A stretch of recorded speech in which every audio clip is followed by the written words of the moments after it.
Hi hello welcome back to my channel. ಒಲ್ಲದ ಬಂದ ಭಾಗ 69. ಅದರ ನಂತರ ನಾನೇ ಅವರನ್ನು ಹಾಸ್ಪಿಟಲ್ಗೆ ಕರೆದುಕೊಂಡು ಹೋದೆ. ಚೆಕ್ ಮಾಡಿ ನೋಡಿದಾಗ ಅವರಿಗೆ ಗಂಡಸುತನ ಇಲ್ಲ ಎಂದು ಹೇಳಿಬಿಟ್ಟರು. ಅವರನ್ನು ಮದುವೆಯಾದರೆ ದಾಂಪತ್ಯ ಜೀವನದಲ್ಲಿ ತೊಡಗಿಕೊಳ್ಳಲು ಸಾಧ್ಯವೇ ಇಲ್ಲ. ಒಂದು ಮಗುವಿಗೆ ತಾಯಿಯಾಗಲು ಸಾಧ್ಯವಿಲ್ಲ. ಈ ಪ್ರಮುಖವಾದ ಸಂಬಂಧವೇ ಇಲ್ಲದೆ ಒಬ್ಬ ಶ್ರೀಮಂತನನ್ನು ಮದುವೆಯಾಗಿ ಏನು ಮಾಡುವುದು? ಅದರ ನಂತರ ನಾನು ಸಾಧ್ಯವಿಲ್ಲ ಎಂದು ಹೇಳಿಬಿಟ್ಟೆ. ಬೇರೆ ದಾರಿ ಇಲ್ಲದೆ ಒಂದು ಮಿಡಲ್ ಕ್ಲಾಸ್ ಹುಡುಗಿ ಎಂದು ನಿನ್ನನ್ನು ಅತ್ತೆ ಸೆಲೆಕ್ಟ್ ಮಾಡಿಕೊಂಡರು ಎಂದ ತಕ್ಷಣ ಯಾಮಿನಿಯ ತಲೆಯ ಮೇಲೆ ಸಿಡಿಲು ಬಡಿದಂತಾಯಿತು. ಏನು ಹೇಳ್ತಾ ಇದ್ದೀರಾ? ಹಾಗಿದ್ದರೆ ಅವರಿಗೆ ಯಾಕೆ ಮದುವೆ ಮಾಡಿಸಬೇಕು? ಯಾವುದೇ ಭಾವನೆಗಳಿಲ್ಲದ ಒಬ್ಬರಿಗೆ ಮದುವೆ ಏತಕ್ಕೆ ಎಂದು ಆತಂಕದಿಂದ ಕೇಳಿದಳು. ಒಳಗೊಳಗೆ ನಕ್ಕ ಯಾಶಿಕಾ ಅವಳ ಮುಂದೆ ಮತ್ತೆ ನಟನೆಯನ್ನು ಮುಂದುವರೆಸಿದಳು. ಅದಕ್ಕೊಂದು ಕಾರಣವಿದೆ. ಅದೇನೆಂದರೆ ನನ್ನ ಮಾವ ತುಂಬ ದೊಡ್ಡ ಬಿಸ್ನೆಸ್ ಮ್ಯಾನ್. ಮದುವೆಯಾಗದಿದ್ದರೆ ಈ ಸೊಸೈಟಿಯಲ್ಲಿ ಅವರ ಸ್ಟೇಟಸ್ಗೆ ಧಕ್ಕೆಯಾಗುತ್ತದೆ. ಎಲ್ಲರೂ ಪ್ರಶ್ನೆ ಕೇಳುತ್ತಾರೆ. ಅದರ ನಂತರವಿರುವ ವಿಕ್ರಮ್ ಮಾವನಿಗೂ ಮದುವೆ ಮಾಡಲು ಸಾಧ್ಯವಾಗದೆ ಅವರ ಜೀವನವೂ ಹಾಳಾಗುತ್ತದೆ. ಅದೇ ಶ್ರೀಮಂತ ಮನೆಯ ಹುಡುಗಿಯಾಗಿದ್ದರೆ ಪ್ರಶ್ನಿಸುತ್ತಾರೆ. ನಾಳೆ ದೊಡ್ಡ ಸಮಸ್ಯೆಯಾಗುತ್ತದೆ. ಅದಕ್ಕಾಗಿಯೇ ಪ್ಲಾನ್ ಮಾಡಿ ಮಿಡಲ್ ಕ್ಲಾಸ್ ಹುಡುಗಿಯಾಗಿದ್ದರೆ ಸುಲಭವಾಗಿ ಹಣದಿಂದ ಬಾಯಿ ಮುಚ್ಚಿಸಬಹುದು ಎಂದು ಅಸಹಾಯಕಳಾಗಿರುವ ಹುಡುಗಿಯನ್ನು ಸೆಲೆಕ್ಟ್ ಮಾಡಿದ್ದಾರೆ ಎಂದ ತಕ್ಷಣ ಯಾಮಿನಿಯ ಹೃದಯ ನುಚ್ಚು ನೂರಾಯಿತು. ಮುಂದೆ ಅತ್ಯಂತ ಕ್ರೂರವಾದ ಸುಳ್ಳುಗಳನ್ನು ಹೇಳಿ ಅದನ್ನು ನಿಜವೆಂದು ನಂಬಿಸಿದಳು ಯಾಶಿಕಾ. ಅದಕ್ಕಿಂತಲೂ ಒಂದು ಪ್ರಮುಖವಾದ ವಿಷಯ ಹೇಳ್ತೀನಿ ಕೇಳು ಯಾಮಿನಿ. ಅವರ ಪ್ಲಾನ್ ಏನೆಂದರೆ ನಿನ್ನ ಜೊತೆ ಅವರು ಬದುಕಲು ಸಾಧ್ಯವಿಲ್ಲ. ಆದರೆ ನಿನ್ನನ್ನು ಮದುವೆಯಾದ ತಕ್ಷಣ ಫಾರಿನ್ಗೆ ಕರೆದುಕೊಂಡು ಹೋಗುತ್ತಾರೆ. ಅಲ್ಲಿ ನಿನಗೆ ಬೇರೊಬ್ಬರ ವೀರ್ಯಾಣು ಇಟ್ಟು ಮಗುವನ್ನು ಸೃಷ್ಟಿಸಿ ಆ ಮಗುವನ್ನು ತನಗೆ ಹುಟ್ಟಿದ ವಾರಸುದಾರನಂತೆ ಮತ್ತೆ ಇಂಡಿಯಾಕ್ಕೆ ಕರೆದುಕೊಂಡು ಬರುತ್ತಾರೆ. ಅವರಿಗೆ ಬೇಕಾದ ವಾರಸುದಾರನೂ ಸಿಗುತ್ತಾನೆ. ನಿನಗೂ ಐಷಾರಾಮಿ ಜೀವನ ಸಿಗುತ್ತದೆ. ಆದರೆ ನಿನಗೆ ಯಾವುದೇ ದಾಂಪತ್ಯ ಸುಖ ಸಿಗುವುದಿಲ್ಲ ಎಂದಳು ಮುಖ ಸಿಂಡರಿಸುತ್ತಾ. ಇಲ್ಲ, ಇದನ್ನು ನಾನು ನಂಬುವುದಿಲ್ಲ. ನೀನೇನೋ ಸುಳ್ಳು ಹೇಳ್ತಾ ಇದ್ದೀಯಾ ಎಂದು ನಂಬಿಕೆ ಇಲ್ಲದೆ ಯಾಮಿನಿ ಹೇಳಿದಳು. ಅದನ್ನು ಕೇಳಿದ ಯಾಶಿಕಾಳ ಬಾಯಿಂದ ಬಂದದ್ದು ಬರೀ ಮಾತುಗಳಲ್ಲ, ಅಪ್ಪಟ ವಿಷ. ಹೌದಾ? ಹಾಗಿದ್ದರೆ ಅಥರ್ವ ಮಾವನನ್ನು ನೀನು ಹತ್ತಿರದಿಂದ ನೋಡು. ನಿನ್ನಿಂದ ಎಷ್ಟು ಕ್ಲೋಸ್ ಆಗಿ ಹೋಗಲು ಸಾಧ್ಯವೋ ಅಷ್ಟು ಕ್ಲೋಸ್ ಆಗಿ ಹೋಗು. ಆಗಲೂ ಅವರಿಗೆ ಯಾವುದೇ ಭಾವನೆ ಬರಲಿಲ್ಲವೆಂದರೆ ನಿನಗೆ ಅರ್ಥವಾಗುತ್ತದೆ ಎಂದು ಯಾಶಿಕಾ ಯಾಮಿನಿಯ ಮನಸ್ಸಿನಲ್ಲಿ ಗಂಡಸುತನ ಇಲ್ಲ ಎಂಬ ಕೋಡು ವಿಷದ ಬೆಂಕಿಯನ್ನು ಹಚ್ಚಿದಳು. ಅದರ ನಂತರ ಯಾಮಿನಿ ಪ್ರತಿ ಬಾರಿಯೂ ಅಥರ್ವನನ್ನು ಭೇಟಿಯಾದಾಗಲೆಲ್ಲ ಈ ಅನುಮಾನವನ್ನು ಪರಿಹರಿಸಿಕೊಳ್ಳಲು ಯಾಶಿಕಾ ಹೇಳಿದ್ದು ನಿಜವೇ ಎಂದು ಪರೀಕ್ಷಿಸುತ್ತಿದ್ದಳು. ಅವಳು ಅಥರ್ವನ ಹತ್ತಿರ ಹೋಗುವುದು, ಅವನಿಗೆ ಬಲವಂತವಾಗಿ ಮುತ್ತು ಕೊಡುವುದು, ಹೀಗೆ ಹಲವು ಕೆಲಸಗಳನ್ನು ಮಾಡಿದಳು. ಆದರೆ ಅಥರ್ವ ಅದಕ್ಕೆ ಪ್ರತಿಯಾಗಿ ಅವಳಿಗೆ ಹೊಡೆದದ್ದು, ಅವಮಾನ ಮಾಡಿದ್ದು ಮತ್ತು ಮದುವೆಯಾಗುವವರೆಗೂ ನನ್ನ ಹತ್ತಿರ ಬರಬಾರದು ಎಂದು ಎಚ್ಚರಿಸಿದ್ದಷ್ಟೇ ನಡೆಯಿತು. ಅಥರ್ವ ಹೀಗೆ ಮಾಡಿದ್ದು ತನ್ನ ಘನತೆಯನ್ನು ಕಾಪಾಡಿಕೊಳ್ಳಲು ಹಾಗೂ ತನ್ನ ಮನಸ್ಸಿನಲ್ಲಿದ್ದ ನಕ್ಷತ್ರ ಎಂಬ ಪ್ರೀತಿಯನ್ನು ಮರೆಯಲಾಗದೆ ತವಕಿಸುತ್ತಿದ್ದರಿಂದಲೇ ಹೊರತು ಬೇರೇನಲ್ಲ. ಆದರೆ ಯಾಮಿನಿಗೆ ಅದು ಅರ್ಥವಾಗಲಿಲ್ಲ. ಅವಳು ಯಾಶಿಕಾ ಹೇಳಿದಂತೆಯೇ ಅಥರ್ವನಿಗೆ ಗಂಡಸುತನ ಇಲ್ಲ ಎಂದು ತಪ್ಪಾಗಿ ಭಾವಿಸಿದಳು. ಕೆಲವು ದಿನಗಳು ಕಳೆದವು. ಮದುವೆಗೆ 2 ದಿನಗಳಿರುವಾಗ ಈ ಮದುವೆಯನ್ನು ನಿಲ್ಲಿಸಿಬಿಡೋಣ ಎಂಬ ತೀರ್ಮಾನಕ್ಕೆ ಬಂದು ಯಾಮಿನಿ ಮತ್ತೆ ಯಾಶಿಕಾಳನ್ನು ಭೇಟಿಯಾದಳು. ಯಾಶಿಕಾ, ಈ ಮ್ಯಾರೇಜನ್ನು ನಿಲ್ಲಿಸಿಬಿಡೋಣ ಅಂದುಕೊಂಡಿದ್ದೇನೆ ಎಂದಳು. ಯಾಶಿಕಾ ಒಳಗೊಳಗೆ ಹೆದರಿದಳು. ಮನೆಯಲ್ಲಿ ಯಾಮಿನಿ ಈ ವಿಷಯವನ್ನು ಹೇಳಿಬಿಟ್ಟರೆ ಮನೆಯವರೆಲ್ಲರೂ ಖಂಡಿತವಾಗಿ ಅವಳನ್ನು ಪ್ರಶ್ನಿಸುತ್ತಾರೆ. ಅವಳು ನಿಜವನ್ನು ಹೇಳಿದರೆ ಅಥರ್ವ ನನ್ನನ್ನು ಸುಮ್ಮನೆ ಬಿಡುವುದಿಲ್ಲ ಎಂದು ಸ್ಪಷ್ಟವಾಗಿ ಯೋಚಿಸಿ ಒಂದು ತೀರ್ಮಾನಕ್ಕೆ ಬಂದವಳಾಗಿ ತಂತ್ರಗಾರಿಕೆಯಿಂದ ಹೀಗೆ ಹೇಳಿದಳು. ನಮ್ಮ ಮನೆಯಲ್ಲಿ ನೀನು ಹೇಳಿ ಈ ಮದುವೆ ನಿಂತು ಹೋದರೆ ನಿನ್ನ ಕುಟುಂಬವನ್ನು ನಾಶ ಮಾಡಿಬಿಡುತ್ತಾರೆ. ಇವರ ಪ್ರಭಾವ ಅಷ್ಟು ಕ್ರೂರವಾದದ್ದು. ಅದಕ್ಕಿಂತ ಹೆಚ್ಚಾಗಿ ಮಂಟಪದಲ್ಲಿ ನೀನು ಬೇಡವೆಂದು ಹೇಳಿ ಹೋದರೆ ನಿನ್ನ ಸಮಸ್ಯೆ ತೀರುತ್ತದೆ. ನಿನ್ನನ್ನು ಯಾರೂ ಏನೂ ಮಾಡಲು ಸಾಧ್ಯವಿಲ್ಲ. ಇವರ ಪ್ರಭಾವದಿಂದ ನಿನ್ನ ಕುಟುಂಬಕ್ಕೆ ಯಾವುದೇ ತೊಂದರೆ ಬರುವುದಿಲ್ಲ ಎಂದು ಯಾಶಿಕಾ ಅವಳನ್ನು ಎತ್ತಿ ಕಟ್ಟಿದಳು. ನಿನ್ನನ್ನು ಮತ್ತು ನಿನ್ನ ಕುಟುಂಬವನ್ನು ಉಳಿಸಿಕೊಳ್ಳಬೇಕಾದರೆ ತಾಳಿ ಕಟ್ಟುವವರೆಗೂ ತಾಳ್ಮೆಯಿಂದ ಇರು. ತಾಳಿ ಕಟ್ಟುವ ಸಮಯದಲ್ಲಿ ತಾಳಿಯನ್ನು ಕಿತ್ತು ಬಿಸಾಡಿ ಹೊರಟು ಹೋಗು. ಅದೇ ಸರಿಯಾದ ದಾರಿ ಎಂದಳು. ಯಾಮಿನಿಯೋ ಯಾಶಿಕಾ ಹೇಳಿದ ಮಾತುಗಳನ್ನು ಕೇಳಿಯೇ ಸುಮ್ಮನಿದ್ದಳು. ಸರಿಯಾಗಿ ಅಥರ್ವ ತಾಳಿ ಕಟ್ಟಲು ಬಂದಾಗ ಅವಳು ಅದನ್ನು ಕಿತ್ತು ಬಿಸಾಡಿ ಅವನಿಗೆ ಗಂಡಸುತನ ಇಲ್ಲ ಎಂದು ಅಷ್ಟೊಂದು ಜನರ ಮಧ್ಯೆ ಅವನ ಮೇಲೆ ಸುಳ್ಳು ಆರೋಪ ಹೊರಿಸಿ ಅಲ್ಲಿಂದ ಹೊರಟು ಹೋದಳು. ಅದನ್ನು ನೋಡಿ ಆಘಾತಕ್ಕೊಳಗಾದ ಅಥರ್ವನ ಅಮ್ಮ ಶಿವಶಂಕರಿ ಆ ಕ್ಷಣದಲ್ಲೇ ಪಾರ್ಶ್ವವಾಯುವಿಗೆ ಒಳಗಾಗಿ ಇಂದಿನವರೆಗೂ ಕೈಕಾಲುಗಳು ಸ್ವಾಧೀನವಿಲ್ಲದೆ ಹಾಸಿಗೆ ಹಿಡಿದಿದ್ದಾರೆ.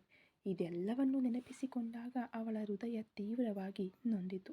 ಅಂದು ಮಾತ್ರ ನಾನು ಯಾಶಿಕಾಳ ಮಾತನ್ನು ಕೇಳದೆ ಹೋಗಿದ್ದರೆ ಇಂದು ನನ್ನ ಜೀವನ ಹೀಗೆ ಹಾಳಾಗುತ್ತಿರಲಿಲ್ಲ.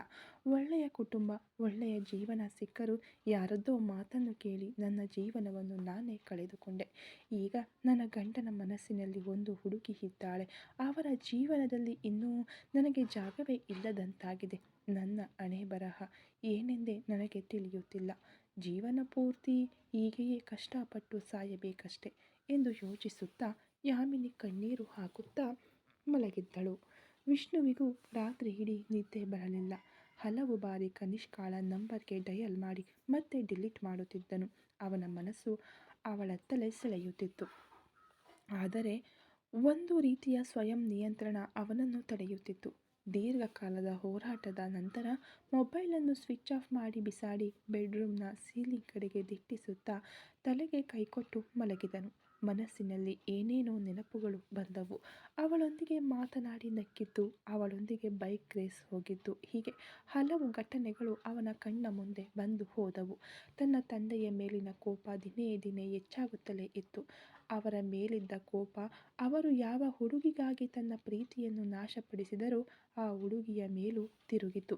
ಛೆ, ಈ ಯಾಮಿನಿ ಇಲ್ಲಿರುವುದು ಸರಿಯಲ್ಲ.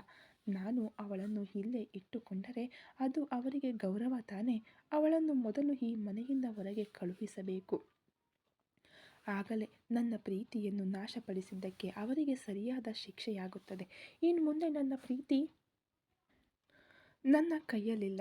ಅದೇ ಸಮಯದಲ್ಲಿ ಅವರ ಈ ಸುಳ್ಳು ಗೌರವವನ್ನು ಮುರಿಯಲೇಬೇಕು ಎಂದು ದೃಢವಾದ ನಿರ್ಧಾರ ತಳೆದು ವಿಷ್ಣು ಕಣ್ಣು ಮುಚ್ಚಿದನು. ಇತ್ತ ಅಥರ್ವನ ಮನೆಯಲ್ಲಿ ತಾಯಿಯ ಕಠಿಣ ಆದೇಶ ಹೊರಡಿತು. ಮರುದಿನ ಮುಂಜಾನೆ ಸೂರ್ಯನು ತನ್ನ ಬೆಳಕನ್ನು ಚೆಲ್ಲಲು ಪ್ರಾರಂಭಿಸಿದನು. ಆದರೆ ಅಥರ್ವನ ಮನಸ್ಸಿನಲ್ಲಿ ಮಾತ್ರ ಇನ್ನೂ ಕತ್ತಲು ಸರಿದಿರಲಿಲ್ಲ. ಕೋಣೆಯಲ್ಲಿ ನಕ್ಷತ್ರ ಇನ್ನೂ ಗಾಢ ನಿದ್ರೆಯಲ್ಲಿದ್ದಳು. ಗಾಯಗಳ ನೋವು ಕಡಿಮೆಯಾಗದಿದ್ದರೂ ಮಾತ್ರೆಯ ಪವರ್ ಅವಳನ್ನು ನಿದ್ದೆಗೆ ಜಾರಿಸಿತು. ನಿದ್ದೆಯಲ್ಲೂ ಅವಳ ಮುಖ ನೋವಿನಿಂದ ಸ್ವಲ್ಪ ಮುದುಡುವುದನ್ನು ಕಂಡ ಅಥರ್ವ ಮನದ ರೇಜಿಗೆಯಿಂದ ಅವಳ ಹತ್ತಿರ ಕುಳಿತನು. ಅವಳ ಹಣೆಯ ಮೇಲೆ ಒಂದು ಮೃದುವಾದ ಮುತ್ತನ್ನಿಟ್ಟು, ನಿನಗೆ ತಿಳಿಯದಂತೆಯೇ ನಾನು ಎಲ್ಲವನ್ನು ಸರಿ ಮಾಡುತ್ತೇನೆ ನಕ್ಷತ್ರ ಎಂದು ತನ್ನಲ್ಲೇ ಹೇಳಿಕೊಳ್ಳುತ್ತಾ ಸ್ನಾನ ಮಾಡಲು ಹೋದನು. ಸ್ನಾನ ಮುಗಿಸಿ ಬಟ್ಟೆ ಬದಲಾಯಿಸಿಕೊಂಡು ಒಂದು ರೀತಿಯ ಆತಂಕದೊಂದಿಗೆ ತನ್ನ ತಾಯಿಯ ಕೋಣೆಗೆ ಹೋದನು ಅಥರ್ವ. ಶಿವಶಂಕರಿ ಅಮ್ಮ ವೀಲ್ಚೇರ್ನಲ್ಲಿ ಕುಳಿತು ಕಿಟಕಿಯ ಮೂಲಕ ಹೊರಗಡೆ ನೋಡುತ್ತಿದ್ದರು. ಅವರ ಮುಖದಲ್ಲಿ ಯಾವಾಗಲೂ ಇರುತ್ತಿದ್ದ ಆ ಸ್ಪಷ್ಟತೆ ಮರೆಯಾಗಿ ಒಂದು ರೀತಿಯ ಕಠಿಣ ಭಾವನೆ ಆವರಿಸಿತ್ತು. ಅಮ್ಮ ಎಂದು ಮೆದುವಾದ ಧ್ವನಿಯಲ್ಲಿ ಕರೆದನು ಅಥರ್ವ. ಅವರು ತಿರುಗಿ ನೋಡಲಿಲ್ಲ. ಏನು ಅಥರ್ವ, ಬೆಳಿಗ್ಗೆಯಾಗುತ್ತಲೇ ಏನಾದರೂ ಹೊಸ ವಿವರಣೆ ಸಿದ್ಧಪಡಿಸಿಕೊಂಡು ಬಂದಿದ್ದೀಯಾ ಎಂದು ವಿರಕ್ತಿಯಿಂದ ಕೇಳಿದರು. ಅಥರ್ವ ಅವರ ಬಳಿ ಹೋಗಿ ಮಂಡಿ ಊರಿ ಕುಳಿತನು.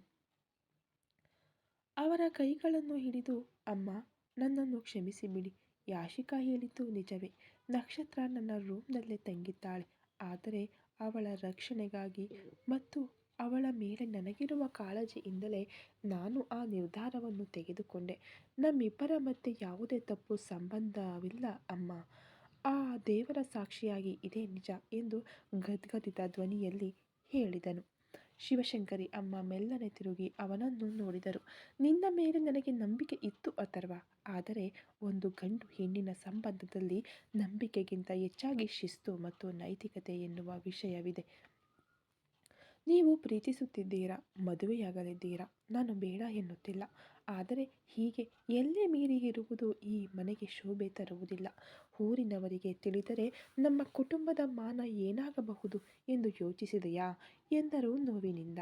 ಕ್ಷಮಿಸಿಬಿಡಿ ಅಮ್ಮ ಎಂದು ಅಥರ್ವ ತಲೆ ತಗ್ಗಿಸಿದನು. ಸ್ವಲ್ಪ ಸಮಯದ ಮೌನದ ನಂತರ ಶಿವಶಂಕರಿ ಅಮ್ಮ ಒಂದು ದೃಢವಾದ ತೀರ್ಮಾನಕ್ಕೆ ಬಂದವರಂತೆ ಮಾತನಾಡಿದರು. ಸರಿ, ನಡೆದದ್ದನ್ನು ಬದಲಾಯಿಸಲು ಸಾಧ್ಯವಿಲ್ಲ. ಆದರೆ ಇನ್ಮುಂದೆ ಒಂದು ನಿಮಿಷವೂ ಹೀಗೆಯೇ ಇರಬಾರದು. ನಾನು ಒಂದು ನಿರ್ಧಾರ ಮಾಡಿದ್ದೇನೆ. ನಕ್ಷತ್ರ ಮತ್ತು ನಿನಗೆ ಮದುವೆ ತಕ್ಷಣವೇ ನಡೆಯಬೇಕು. ಬರುವ ಮುಂದಿನ ಮುಹೂರ್ತದಲ್ಲೇ ನೀನು ನಕ್ಷತ್ರ ಕತ್ತಿಗೆ ತಾಳಿ ಕಟ್ಟಬೇಕು. ಈ ಮನೆಯ ಗೌರವವನ್ನು ಉಳಿಸಲು ಅದೊಂದೇ ದಾರಿ ಎಂದರು. ಅಥರ್ವ ಆಘಾತದಿಂದ ನೋಡಿದನು. ಅಮ್ಮ, ಏನು ಹೇಳ್ತಾ ಇದ್ದೀರಾ? ವಿಕ್ರಮ್ಗೆ ಇನ್ನೂ ಮದುವೆಯಾಗಿಲ್ಲ. ಅವನ ಲೈಫ್ನಲ್ಲಿ ಒಂದು ಒಳ್ಳೆಯ ಕಾರ್ಯ ನಡೆಯುವ ಮುನ್ನ ನಾನು ಮಾತ್ರ ಹೇಗೆ ಅಂತ ಅವನು ಪೂರ್ತಿಯಾಗಿ ಮಾತನಾಡಿ ಮುಗಿಸುವ ಮುನ್ನವೇ ಶಿವಶಂಕರಿ ಅಮ್ಮ ಮಧ್ಯೆ ಪ್ರವೇಶಿಸಿದರು. ವಿಕ್ರಮ್ ಮದುವೆ ನಡೆಯುವಾಗ ನಡೆಯಲಿ. ಅವನು ನಿನಗೆ ತಮ್ಮನೇ ಅಥರ್ವ. ಆದರೆ ಈ ಮನೆಗೆ ಸಂಬಂಧಿಸಿದಂತೆ ನೀನು ಒಂದು ತಪ್ಪು ಮಾಡಿದ್ದೀಯ. ನೀವಿಬ್ಬರೂ ಒಂದೇ ರೂಮ್ನಲ್ಲಿ ತಂಗಿರುವ ವಿಷಯ ಯಾಶಿಕಾಳಿಗೆ ತಿಳಿದಿರುವಾಗ ಖಂಡಿತವಾಗಿ ಈ ಮನೆಯಲ್ಲಿರುವ ಇತರರಿಗೂ ತಿಳಿಯುತ್ತದೆ. ಎಲ್ಲರೂ ನಿಮ್ಮನ್ನು ತಪ್ಪಾಗಿಯೇ ಭಾವಿಸುತ್ತಾರೆ. ಆ ತಪ್ಪನ್ನು ಸರಿಪಡಿಸಲು ಮದುವೆಯೊಂದೇ ಏಕೈಕ ದಾರಿ. ಒಂದೋ ತಕ್ಷಣವೇ ಮದುವೆಗೆ ಏರ್ಪಾಡು ಮಾಡು.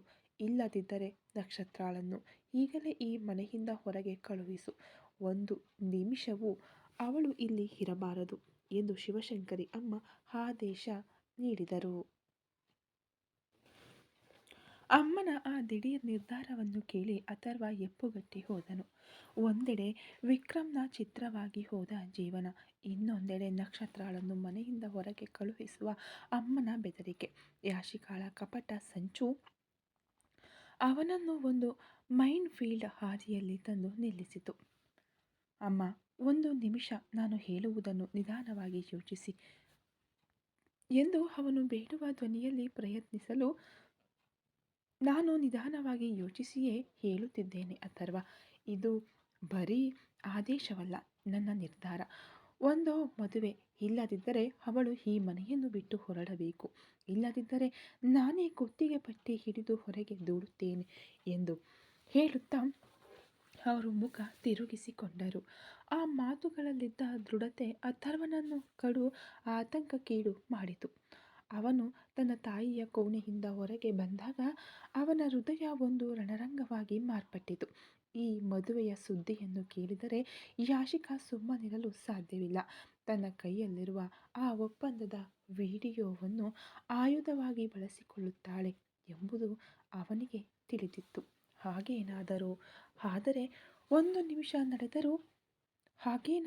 ಒಂದು ನಿಮಿಷ ನಡೆದರೂ ತನ್ನ ಗೌರವವನ್ನೇ ಉಸಿರಾಗಿ ನಂಬಿರುವ ಅಮ್ಮ ಮಾನಸಿಕವಾಗಿ ಹೊಡೆದು ಹೋಗುತ್ತಾರೆ. ಈ ಬಲೆಯಿಂದ ಎಲ್ಲರನ್ನೂ ರಕ್ಷಿಸುವುದು ಹೇಗೆ ಎಂದು ತಳಮಳಿಸುತ್ತಾ ವಿಕ್ರಮನ ಕೋಣೆಗೆ ಹೋದನು ಅಥರ್ವ. ವಿಕ್ರಮ್ ಕಚೇರಿಗೆ ಹೊರಡಲು ಸಿದ್ಧನಾಗುತ್ತಿದ್ದನು. ವಿಕ್ರಮ್ ಎಂದನು ಅಥರ್ವ. ಧ್ವನಿಯಲ್ಲಿದ್ದ ನಡುಕ ಅವನಿಗೆ ತಿಳಿಯದೆಯೇ ಹೊರಬಂದಿತು. ಅಣ್ಣ, ಏನಾಯ್ತು? ಮುಖ ಯಾಕೆ ಇಷ್ಟೊಂದು ಸುಸ್ತಾಗಿದೆ? ಏನಾದರೂ ಸಮಸ್ಯೆಯಾ ಎಂದು ವಿಕ್ರಮ್ ಗಾಬರಿಯಿಂದ ಕೇಳಿದನು. ವಿಕ್ರಮ್, ಇವತ್ತು ನೀನು ಆಫೀಸ್ ನೋಡಿಕೊ. ನಾನು ಒಂದು ಪ್ರಮುಖ ಕೆಲಸದ ಮೇಲೆ ತಿರುಚೆಂದೂರಿನವರೆಗೆ ಹೋಗಿ ಬರುತ್ತೇನೆ. ನಕ್ಷತ್ರಾಳ ಕುಟುಂಬವನ್ನು ಭೇಟಿಯಾಗಿ ಒಂದು ನಿರ್ಧಾರ ತೆಗೆದುಕೊಂಡು ಬರಬೇಕು ಎಂದನು ಅಥರ್ವ. ಹಠಾತ್ತಾಗಿ ಅಥರ್ವ ಹೀಗೆ ಹೇಳಿದ್ದನ್ನು ಕೇಳಿ ವಿಕ್ರಮನಿಗೆ ಏನೂ ಅರ್ಥವಾಗಲಿಲ್ಲ. ಅಣ್ಣ, ಯಾಕಿಷ್ಟು ಆತುರ ಎಂದಾಗ, ವಿಕ್ರಮ್, ನಿನ್ನೆ ರಾತ್ರಿ ನಾನು ಮತ್ತು ನಕ್ಷತ್ರ ಒಂದೇ ರೂಮಿನಲ್ಲಿ ಇದ್ದುದನ್ನು ಯಾಶಿಕಾ ಅಮ್ಮನಿಗೆ ಹೇಳಿಬಿಟ್ಟಿದ್ದಾಳೆ. ಅಮ್ಮ ಅದನ್ನು ತುಂಬ ತಪ್ಪಾಗಿ ತಿಳಿದುಕೊಂಡಿದ್ದಾರೆ ಎಂದು ಅಥರ್ವ ಹೊಡೆದ ಧ್ವನಿಯಲ್ಲಿ ಹೇಳಿದನು. ಅಯ್ಯೋ ಅಣ್ಣ, ಅವಳು ಯಾಕೆ ಇಷ್ಟು ಕೀಳು ಮಟ್ಟಕ್ಕೆ ನಡೆಯುತ್ತಿದ್ದಾಳೆ? ಅಮ್ಮ ಅಮ್ಮ ಖಂಡಿತವಾಗಿಯೂ ನೊಂದಿರುತ್ತಾರೆ. ಏನಾದರೂ ಅಂದರಾ ಎಂದಾಗ, ಹೌದು ವಿಕ್ರಮ್, ಅಮ್ಮ ಹೇಳುವುದರಲ್ಲೂ ನ್ಯಾಯವಿದೆ. ಆದರೆ ನಾನು ಯಾಕೆ ನಕ್ಷತ್ರಾಳನ್ನು ನನ್ನ ರೂಮಿನಲ್ಲಿ ಉಳಿಸಿಕೊಂಡೆ ಎಂಬ ಸತ್ಯವನ್ನು ಹೇಳಿದರೆ ಮೋಹನ್ ಮಾವ ಅವಳನ್ನು ಅಪಹರಿಸಿ ಕೊಲ್ಲಲು ನೋಡಿದ ವಿಷಯ ತಿಳಿಯುತ್ತದೆ. ಅದು ಗೊತ್ತಾದರೆ ಅಮ್ಮನ ಆರೋಗ್ಯ ಮತ್ತಷ್ಟು ಹದಗೆಡುತ್ತದೆ. ಅವರಿಗೆ ಯಾವುದೇ ಆಘಾತವಾಗಬಾರದು ಎಂದು ತಾನೇ ಇಷ್ಟು ವರ್ಷಗಳಿಂದ ಆ ಮನುಷ್ಯನ ಎಲ್ಲ ಅಯೋಗ್ಯತನವನ್ನು ನಾವು ಸಹಿಸಿಕೊಂಡಿರುವುದು. ಬೇರೆ ದಾರಿ ಇಲ್ಲದೆ ಅಮ್ಮನ ಬಳಿ ಸತ್ಯ ಒಪ್ಪಿಕೊಂಡೆ. ಆದರೆ ಅಮ್ಮ ಒಂದು ಷರತ್ತು ಹಾಕಿದ್ದಾರೆ ಎಂದನು ಆಯಾಸದ ಧ್ವನಿಯಲ್ಲಿ. ಏನದು ಅಣ್ಣ ಎಂದು ವಿಕ್ರಮ್ ಆತಂಕದಿಂದ ಕೇಳಲು, ತಕ್ಷಣವೇ ನಾನು ನಕ್ಷತ್ರಾಳನ್ನು ಮದುವೆಯಾಗಬೇಕು. ಇಲ್ಲದಿದ್ದರೆ ಅವಳನ್ನು ಈವಾಗಲೇ ಕುತ್ತಿಗೆ ಪಟ್ಟಿ ಹಿಡಿದು ಹೊರಗೆ ತಳ್ಳುವುದಾಗಿ ಹೇಳುತ್ತಿದ್ದಾರೆ ಕಣೋ ಎಂದನು ಅಥರ್ವ ಬೇಸರದಿಂದ. ಈಗ ವಿಕ್ರಮ್ನ ಮುಖದಲ್ಲಿ ಒಂದು ಸಣ್ಣ ನಿಮಿಷದ ನೆಮ್ಮದಿ ಮೂಡಿತು. ಅವನು ತನ್ನ ಅಣ್ಣನ ಹತ್ತಿರ ಬಂದು ಹೆಗಲ ಮೇಲೆ ಕೈಯಿಟ್ಟು, ಅಭಿನಂದನೆಗಳು ಅಣ್ಣ, ನಿಜವಾಗಿಯೂ ಇದು ತುಂಬ ಒಳ್ಳೆಯ ವಿಷಯ. ಯಾಶಿಕಾ ಮಾಡಿದ ದ್ರೋಹದಲ್ಲೂ ನಮಗೊಂದು ಒಳ್ಳೆಯದೇ ನಡೆದಿದೆ ಎಂದನು. ಅವನನ್ನು ಆಶ್ಚರ್ಯದಿಂದ ನೋಡಿದ ಅಥರ್ವ, ಲೈ, ನಾನು ಇಲ್ಲಿ ಏನೆಂದು ಕಂಗಾಲಾಗಿದ್ದೇನೆ. ನೀನೇನೋ ಹೀಗೆ ಆಟವಾಡುತ್ತಾ ಮಾತನಾಡ್ತಾ ಇದ್ದೀಯಾ ಎಂದು ಸಿಟ್ಟಾದನು. ಅಣ್ಣ, ನಾನು ಆಟವಾಡುತ್ತಿಲ್ಲ. ನಿಮ್ಮಿಬ್ಬರ ನಡುವೆ ಇದ್ದ ಆ ಹಿಂಜರಿಕೆಯನ್ನು ಅಮ್ಮ ಮುರಿದು ಬಿಟ್ಟಿದ್ದಾರೆ. ಅತ್ತಿಗೆ ಈಗ ಹಳೆಯ ನಕ್ಷತ್ರ ಅಲ್ಲ. ಅವರ ಮನಸ್ಸು ಬದಲಾಗಿದೆ. ನೀವು ನನಗೆ ಮದುವೆ ಮಾಡಿಸಿದ ನಂತರವೇ ನಿಮ್ಮ ಮದುವೆ ಎಂದು ಹೇಳಿದ್ದೀರಿ. ಆದರೆ ನಾನು ಚಿಕ್ಕವನು. ನೀವು ಇರುವಾಗ ನಾನು ಹೇಗೆ ಮಾಡಿಕೊಳ್ಳುವುದು ಎಂದು ಬೇಸರವಿತ್ತು. ಈಗ ನೀವು ಮೊದಲು ಮದುವೆಯಾಗಿ, ಆಮೇಲೆ ನಾನು ಮಾಡಿಕೊಳ್ಳುತ್ತೇನೆ ಎಂದು ವಿಕ್ರಮ್ ಹೆಗಲು ಕುಲುಕುತ್ತಾ ಹೇಳಿದನು. ಏನೋ, ನಾನು ಮದುವೆಯಾದ ತಕ್ಷಣ ನೀನು ತಪ್ಪಿಸಿಕೊಳ್ಳಬಹುದು ಎಂದು ನೋಡ್ತಾ ಇದ್ದೀಯಾ ವಿಕ್ರಮ್? ನಾನು ನನ್ನ ಸಂತೋಷಕ್ಕಾಗಿ ನಿನ್ನನ್ನು ಬಲಿ ಕೊಡಲಾರೆ. ಈಗಾಗಲೇ ಮಧುಮಿತಾಳನ್ನು ನೆನೆದು ನೀನು ಒಂದು ಬದುಕಿರುವ ಹೆಣದಂತಿದ್ದೀಯ. ನನ್ನ ಮನಸ್ಸಿನಲ್ಲಿ ಇಷ್ಟೊಂದು ಭಾರವನ್ನು ಇಟ್ಟುಕೊಂಡು ನಾನು ಹೀಗೆ ಸಂತೋಷವಾಗಿ ಮದುವೆಯಾಗಲಿ ಎಂದನು. ವಿಕ್ರಮ್ ತನ್ನ ಅಣ್ಣನ ಕೈಗಳನ್ನು ಗಟ್ಟಿಯಾಗಿ ಹಿಡಿದುಕೊಂಡನು.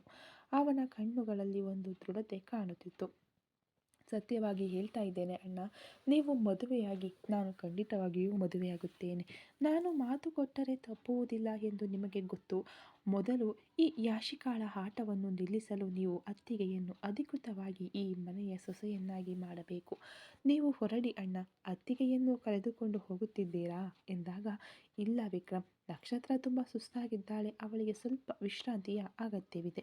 ನಾನು ಮಾತ್ರ ಹೋಗಿ ಅವರ ಮನೆಯಲ್ಲಿ ಮಾತನಾಡಿ ಬರುತ್ತೇನೆ. ಆಮೇಲೆ ನಮ್ಮಿಬ್ಬರ ನಿಶ್ಚಿತಾರ್ಥವನ್ನು ಒಟ್ಟಿಗೆ ಇಟ್ಟುಕೊಳ್ಳೋಣ.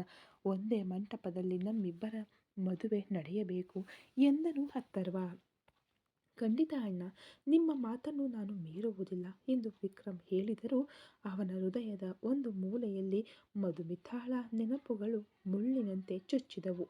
ಆದರೂ ಅಣ್ಣನಿಗಾಗಿ ಆ ನೋವನ್ನು ಒಂದು ಮುಗುಳ್ನಗುವಿನಿಂದ ಮರೆಮಾಚಿದನು.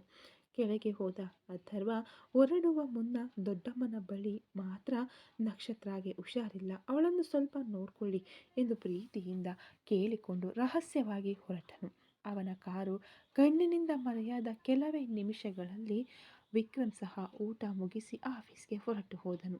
ಅವನು ಹೋದ ಕೆಲವೇ ನಿಮಿಷಗಳಲ್ಲಿ ಆ ಮನೆಯಲ್ಲಿ ಒಂದು ಘೋರ ತಾಂಡವ ನೃತ್ಯ ಆರಂಭವಾಯಿತು.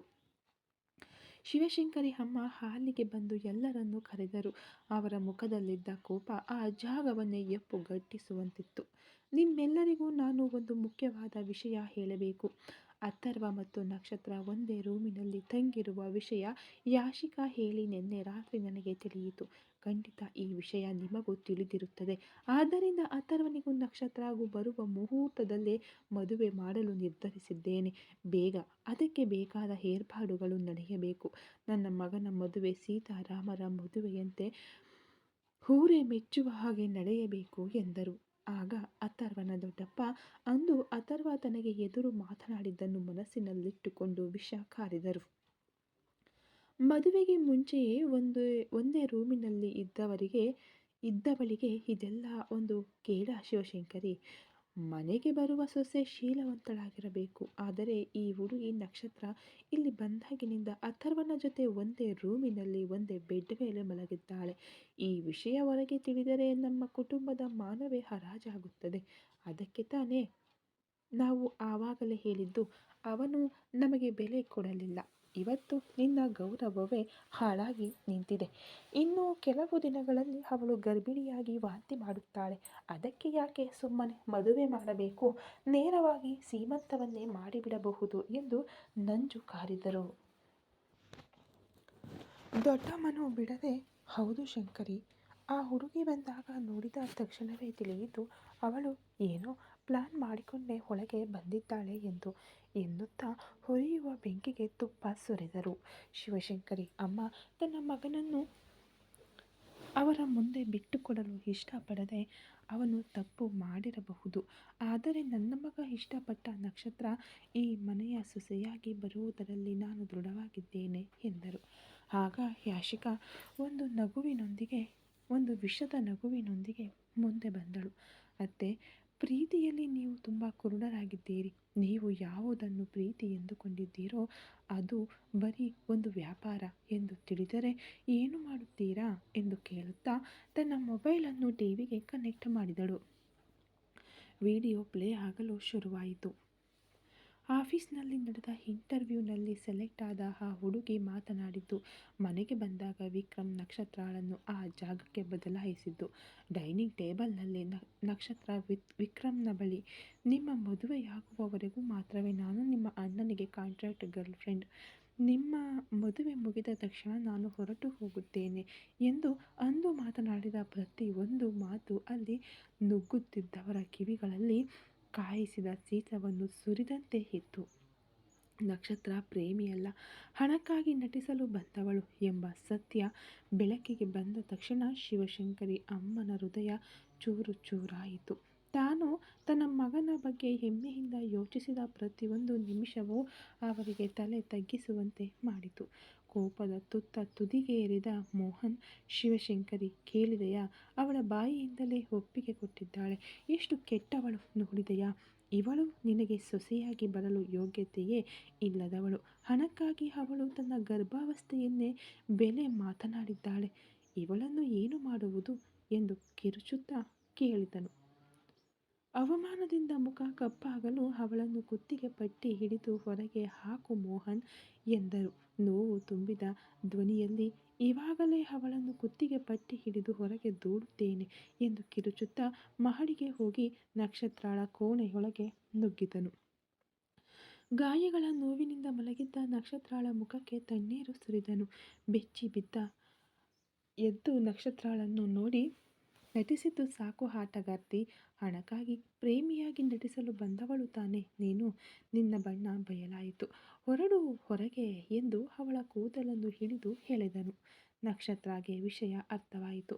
ಆದರೂ ನೋವು ತಡೆಯಲಾಗದೆ ನಕ್ಷತ್ರ ಚೀರುತ್ತಾ ಅಪ್ಪ ಬಿಡಿ ಎಂದು ಕಿರುಚಿದಳು. ಅವಳನ್ನು ಮೆಟ್ಟಿಲುಗಳ ಮೂಲಕ ಎಳೆದುಕೊಂಡು ಬಂದು ಹೊರಗೆ ತಳ್ಳಲು ಪ್ರಯತ್ನಿಸಿದಾಗ ಅವನ ಹಿಡಿತದಿಂದ ತಪ್ಪಿಸಿಕೊಂಡು ವೇಗವಾಗಿ ಓಡಿ ಬಂದು ಶಿವಶಂಕರಿ ಅಮ್ಮನ ಪಾದದ ಬಳಿ ಬಿದ್ದವಳು. ಅತ್ತೆ, ಸತ್ಯವಾಗಿ ನಾನು ಮತ್ತು ಅವರು ಒಬ್ಬರನ್ನೊಬ್ಬರು ಪ್ರೀತಿಸುತ್ತಿದ್ದೇವೆ ಅತ್ತೆ, ನಟಿಸುತ್ತಿಲ್ಲ ಅತ್ತೆ. ಆರಂಭದಲ್ಲಿ ಅದು ಒಪ್ಪಂದವಾಗಿದ್ದು ನಿಜವೇ, ಆದರೆ ಈಗ ಹಾಗಲ್ಲ ಎಂದು ಬಿಕ್ಕಿ ಬಿಕ್ಕಿ ಹತ್ತಳು. ಶಿವಶಂಕರಿ ಅಮ್ಮ ಅವಳನ್ನು ತೀವ್ರ ಕೋಪದಿಂದ ನೋಡಿದರು. ನಿನ್ನನ್ನು ನನ್ನ ಮನೆಯ ಮಗಳೆಂದುಕೊಂಡಿದ್ದೆ ನಕ್ಷತ್ರ. ನನ್ನ ಮಗ ನಿನ್ನ ಮೇಲೆ ಪ್ರಾಣವನ್ನೇ ಇಟ್ಟುಕೊಂಡಿದ್ದಾನೆ ಎಂದು ತಿಳಿದಾಗ ನಿನ್ನ ಬಡತನವನ್ನೂ ನೋಡದೆ ನಿನ್ನನ್ನು ಒಪ್ಪಿಕೊಳ್ಳಲು ಧೈರ್ಯ ಮಾಡಿದೆ. ಆದರೆ ಇಷ್ಟು ದೊಡ್ಡ ದ್ರೋಹವನ್ನು ನೀನು ಮಾಡ್ತೀಯಾ ಎಂದು ನಾನು ಯೋಚಿಸಿರಲಿಲ್ಲ. ಹಣಕ್ಕಾಗಿ ನನ್ನ ಮಗನ ಜೊತೆ ಛೀ ಎಂದು ಅವರು ಅಸಹ್ಯದಿಂದ ಮಾತನ್ನು ನಿಲ್ಲಿಸಿದರು. ಇಲ್ಲ ಅತ್ತೆ, ಸರ್ ಬರಲಿ, ಅವರ ಬಳಿ ಕೇಳಿ ಎಂದು ಅಳಲು ನಿಲ್ಲಿಸು. ಅವನ ಹೆಸರನ್ನು ಹೇಳಲು ನಿನಗೆ ಅರ್ಹತೆಯೇ ಇಲ್ಲ, ಹೊರಟು ಹೋಗು ಇಲ್ಲಿಂದ ಎಂದು ಶಿವಶಂಕರಿ ಅಮ್ಮ ಕಿರುಚಲು ಮೋಹನ್ ಸ್ವಲ್ಪವೂ ಕರುಣೆ ಇಲ್ಲದೆ ನಕ್ಷತ್ರಳ ಕುತ್ತಿಗೆ ಪಟ್ಟಿ ಹಿಡಿದು ಹೊರಗೆ ತಳ್ಳಿದನು. ಬೆನ್ನಿನಲ್ಲಿದ್ದ ಇನ್ನೂ ಆರದ ಗಾಯಗಳು ಗೋಡೆಗೆ ಬಡಿದು ನಕ್ಷತ್ರ ನೋವಿನಿಂದ ತತ್ತರಿಸಿದಳು. ಮರ್ಯಾದೆಯಿಂದ ಹೋಗು, ಇಲ್ಲದಿದ್ದರೆ ನಿನ್ನನ್ನು ಕೊಂದು ಹೂತು ಬಿಡ್ತೇನೆ ಎಂದು ಹೆದರಿಸಿದವನು, ವಾಚ್ಮ್ಯಾನ್, ಇವಳನ್ನು ಕುತ್ತಿಗೆ ಹಿಡಿದು ಹೊರಗೆ ಹಾಕು ಎಂದು ಹೇಳಿ ಒಳಗೆ ಹೋದನು. ಕುಟುಂಬದ ಸದಸ್ಯರಲ್ಲಿ ಒಬ್ಬರೂ ಅವಳಿಗೆ ಬೆಂಬಲವಾಗಿ ಮಾತನಾಡಲಿಲ್ಲ. ಅವಳು ಗೇಟಿನ ಬಳಿ ನಿಂತಿರುವಾಗಲೇ ತುಳಸಿಯೂ ಅವಳ ಗಂಡ ಸಂತೋಷ್ ಸಹ ಅವಳನ್ನು ಕಟುವಾಗಿ ನೋಡುತ್ತಾ ಹಾದು ಹೋದರು. ಅವರ ಕಾರು ಹೊರಟ ತಕ್ಷಣ ಯಾಶಿಕಾ ಹೊರಗೆ ಬಂದು ಅಪಹಾಸ್ಯದ ನಗುವನ್ನು ಬೀರಿ ಹೊರಟು ಹೋದಳು. ಕುಟುಂಬದ ಸದಸ್ಯರಲ್ಲಿ ಒಬ್ಬರೂ ಅವಳಿಗೆ ಪೂರಕವಾಗಿ ಮಾತನಾಡಲಿಲ್ಲ. ಅದರ ನಂತರ ಅಲ್ಲಿ ತನಗೆ ಗೌರವವಿಲ್ಲ ಎಂಬುದನ್ನು ಅರಿತವಳು ಗಾಯಗೊಂಡ ದೇಹದೊಂದಿಗೆ ಹೊಡೆದ ಮನಸ್ಸಿನೊಂದಿಗೆ ಆ ಮನೆಯ ಗೇಟ್ ದಾಟಿ ಹೊರಗೆ ಹೋದಳು. ಕೈಯಲ್ಲಿ ₹1 ಇರಲಿಲ್ಲ. ಮಾತನಾಡಲು ಮೊಬೈಲ್ ಇರಲಿಲ್ಲ. ಅವಮಾನದ ಭಾರ ಅವಳನ್ನು ಕುಗ್ಗಿಸಿತು. ತತ್ತರಿಸುತ್ತಾ ಹೆಜ್ಜೆ ಇಡುತ್ತಾ ನಡೆದು ತನ್ನ ಜೀವನದ ಪ್ರತಿಯೊಂದು ಕಷ್ಟದ ಸಂದರ್ಭದಲ್ಲೂ ಆಶ್ರಯ ನೀಡಿದ ದೇವಸ್ಥಾನವನ್ನು ತಲುಪಿದಳು. ಹಿಂದಿನ ದಿನ ಅದೇ ಜಾಗದಲ್ಲಿ ಕುಟುಂಬದವರು ಪ್ರೀತಿಯಿಂದ ರಥ ಎಳೆದ ಆ ಹೋರಾಟದ ನಾಯಕಿ ಇಂದು ಒಂದು ಮೂಲೆಯಲ್ಲಿ ಮುದುಡಿ ಬಿದ್ದಿದ್ದಳು. ದೇವರೇ, ನೀನು ನನ್ನನ್ನು ಕೈಬಿಟ್ಟೆಯಾ? ನಾನು ಏನು ತಪ್ಪು ಮಾಡಿದೆ ಎಂಬ ಅವಳ ಬಿಕ್ಕಳಿಕೆಯ ಧ್ವನಿ ಆ ದೇವಸ್ಥಾನದ ಆವರಣದಲ್ಲಿ ಪ್ರತಿಧ್ವನಿಸಿತು. ಅದೇ ಸಮಯದಲ್ಲಿ ಶಿವಶಂಕರಿ ಅಮ್ಮ ಯಾಶಿಕಾಳನ್ನು ಅಥರ್ವನಿಗೆ ನಿಶ್ಚಿತಾರ್ಥ ಮಾಡಿ ಮೋಹನನ ಜೊತೆ ತಾಂಬೂಲ ಬದಲಾಯಿಸಿಕೊಂಡರು.